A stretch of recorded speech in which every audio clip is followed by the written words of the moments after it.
Hey guys, how's it going? All right, I just want to give you guys a little story about what happened to my car a couple days ago. So basically, what happened was the car was driving fine all day without any kind of issue, uh, and I went to Walmart, parked it there, went, got something, came back, and out of nowhere, it wouldn't crank. So no crank, no start issue that I had. So basically, everything on the dash worked fine. Everything in the car worked fine. There was absolutely no issues at all. The remote worked fine. Was able to get into the car. Radio was blasting. Radio was on. Everything. All right. So basically, I was thinking to myself, probably the battery was the issue. So what I did was I turned on the headlights, went out and checked out the beam, just to give me a gauge on how bright the headlights were. I could probably determine whether the battery was good or not. And the headlights were really bright. So right off the bat, I was thinking if they were that bright, I should at least get like a really slow crank if the battery was kind of low. Regardless, I had to check out where the battery was. I went and checked out where the battery was just to make sure that all the terminals were clean and they were tight. And I noticed that the terminals were a little bit corroded. There was some white bluish stuff on there. So what I did was I took out a bottle of Coke, poured it on the terminals, and was trying to clean it with some paper towels, and was able to clean it pretty good. Now the terminals weren't super tight. I was able to wiggle it out, but they were snug in there, so I knew that it probably wasn't the terminal being loose that was causing the issue. And then after I cleaned it up, popped it back on, and tried to start the car, it did the same thing. It wouldn't crank, it wouldn't start. But everything else seemed to be working all right. So at that point, I was thinking to myself, all right, maybe it could be a weak ground wire. If you guys don't know what where the ground wire is, the main ground wire is pretty much the negative terminal, and most of the time it connects to the frame of your car. So I checked it just to make sure there's no corrosion, that it wasn't split or anything like that. There was no issues with it. So what I did after that was I had a battery pack that I bought a couple of months ago, because I had the same situation where I swapped out the battery. I was hoping that it was the battery, even though I swapped it out, considering I could actually just swap it out at Walmart. So I actually put the battery pack on there. It was at 100%. Tried to start it, and still wouldn't start. So at that point, I knew it was probably not the battery. And even though, I didn't think it was the alternator, I could probably just at that point rule out the alternator, because if it was the alternator, the car would have at least cranked, slow cranked, or I would have been able to start it. And then once I took the battery pack off, it would have just died out. So at that point, I was able to rule out a bunch of stuff. I was able to rule out the battery, the ground cable, and the alternator, even though that probably wouldn't have caused the issue. So after going through that, I was thinking to myself, could it be something? Could it be the car's computer ECU? Because I did see a check engine light on my dash, and that check engine light was there. It's been there for a while, and I believe it was for a O2 sensor issue.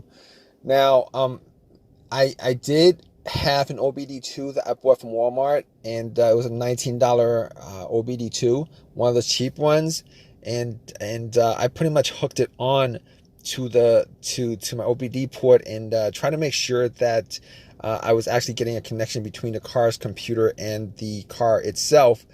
It did scan all the way through. Now I'm pretty sure that that the OBD2 wouldn't actually pick up anything that would cause a no crank, no start situation for the most part, except if if if the car's ECU, the car's computer was, for some reason separated from the car. For what reason, couldn't communicate with the car. But anyway, regardless, I actually plugged it in. It scanned all the way through. Only code that popped up was the aux02 sensor code. And at that point, I was pretty sure that it wasn't anything to do with the car's computer, any codes that would cause it. And I actually had to move on to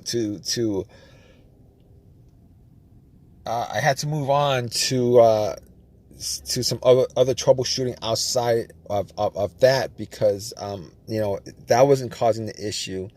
So basically, I got to a couple of things, which were the fuses and the relays, which were highly capable of causing a situation like this. And got to the fuses, checked out all the fuses, just to make sure that none of them were blown. And I was actually looking at them. Now, I didn't have a fuse tester on me. I didn't think it was the fuses. Now, the two situations that I've had where fuse would cause a situation like that, one of those situations was a Honda that I had where the main fuse blew, and I was getting no power throughout the whole entire car. The main fuse was the fuse that connected the battery to the fuse box itself. And that was a previous situation that I have, and I'm pretty sure that wasn't the same situation that I had, so I could rule that out, because I was getting power to everything except it wouldn't start. Now, the other situation I had pertaining to a fuse that caused a no start situation was actually a crank no start situation, and I think one of the fuses actually blew. Then that fuse was connected to the ECU or the fuel pump. And I remember once I changed out that fuse, the car would crank, but it wouldn't stop. Once I changed out that fuse, it was able to start up. So I could rule out those two situations as being,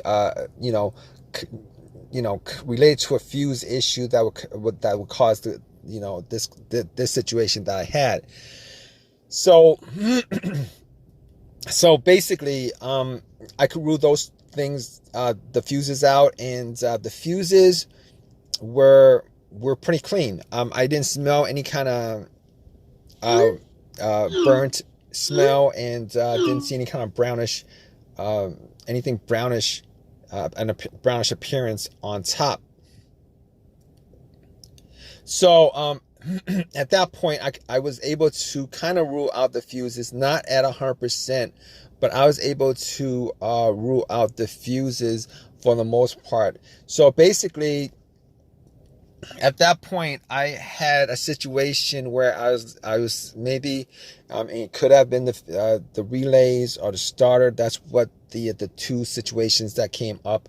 But I didn't think it was the starter, because I did switch out the starter about, I would say I switched out the starter about 1.5 years ago, and that was, it seemed like it was a starter issue, but I didn't really want it to be a starter issue, considering I only put maybe like 20,000 miles on my car, and I think they should last a lot longer than that. But anyway, before I even went there, I looked at the relays, just to see whether they had issues or not. Now, I couldn't make out whether the relays had issues, but I did get to the starter relay. I pulled it out.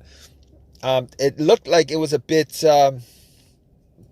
dirty or whatever, but I had some rubbing alcohol, put it on some paper towel, and wiped the connectors, put it back in, try to start it. It really didn't do anything.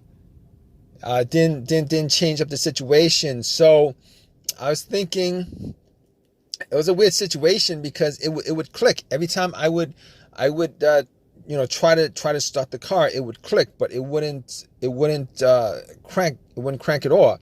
Normally when it clicks, it normally means that the relay is working, because that's what the relays do when there's electricity going through, that it clicks to connect the connection, to whatever it's relaying the electricity to.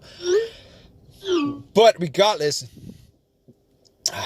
of that, I actually had another relay that I was able to swap out with that, and I actually was looking for another relay with the same, with a similar relay in the box, and I was actually able to find one.